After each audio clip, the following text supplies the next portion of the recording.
मुतादिद हुकूमती शख्सियात की नाअहली के लिए लाहौर हाईकोर्ट रावलपिंडी बेंच में रिट दायर कर दी गई है, जिसकी समाअत कल होगी। इस हवाले से मजीद तफसीलात जानेंगे इस्लामाबाद से अली शेर से। जी अली शेर, बताइएगा मजीद क्या तफसीलात है? इस समाअत के हवाले से रिट किसकी जानिब से दायर की गई है?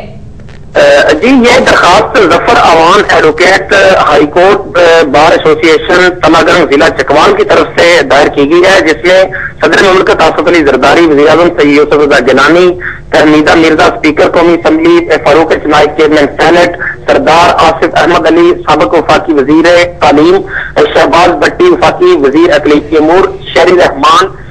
मुस्लिम लीग काफ की नीलोफर बख्तियार, मुस्लिम लीग नून के अयाज मीर और Pakistan supreme court bar association के सदर आसमा जहांगीर के खिलाफ एक आईनी दरखास्त दायर की गई है लाहौर हाईकोर्ट रावलपिंडी बेंच में, जिसमें इन तमाम पे ये इल्जाम लगाया गया है और उसके सबूत मुख्तलिफ अखबार के जो तराशे हैं उनकी कटिंग जो है उसके हवाले दिए गए हैं इस पिटीशन में। और इनसे कहा यह गया है कि कानून तौहीन रसालत में तरमीम की जो कोशिश है या तनसीख के लिए जो कोशिश की गई उसमें ये किसी न किसी तरह ये असिस्ट कर रहे थे उस सारे मामले को, तहमीदा मिर्जा और फारूक इस्माइल को इस वजह से इसमें फरीक बनाया गया है कि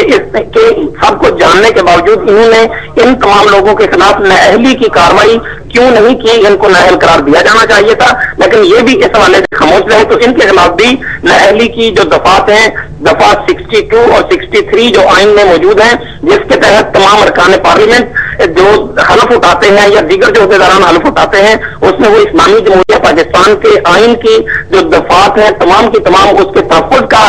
अदा करते हैं और इस पे इसकी खिलाफ वर्जी की गई है 62 और 63 की, इसलिए इनको नाअहल करार दिया जाए। जफर अवान एडवोकेट का कहना है कि उनकी पिटीशन कल के लिए जस्टिस इजाज अहमद की अदालत में लग गई है और कल उसकी समाअत होगी। हम कोर्ट की साइड से अभी ये नहीं पता चल सका है कि आया कोर्ट की जो कॉल